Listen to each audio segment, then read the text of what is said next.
Hi guys, good morning. So, meron tayong labanos dito. So, ang forma nito is parang tiyan ng tao, 'di ba? So, may dalawa siyang paa, tapos buntit na tiyan kasi malaki yung tiyan. So, parang ito lang guys. So, eksperimentuhan natin. So, meron siyang ulo, so may buhok na siya.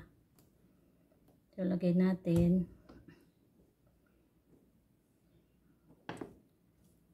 So, ayan guys.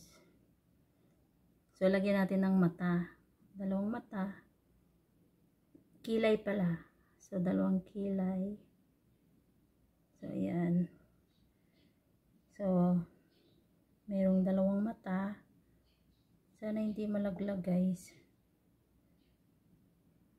Ayan, may mata.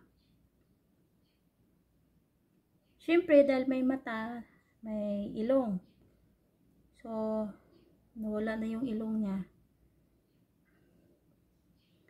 So, lagyan natin ng ilong. Ilong guys. So, ito yung ilong niya. Ayan. So, ayan. So, mixiin natin. So, may ilong. Siyempre, may butas ang ilong. Diba? Itang lagyan natin ng butas. So, malaki ang butas ng ilong. Siyempre, kumplituhin, may bunganga. O, diba? O, siyempre, may dila. O, diba? So, ayan. So, ayan na guys. So, naging mukhang tao na siya.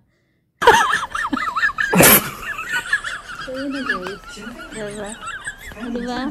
Maganda. Diba? Mukhang tao na siya. Ayan guys. So, dahil wala akong magawa. So, I'm done.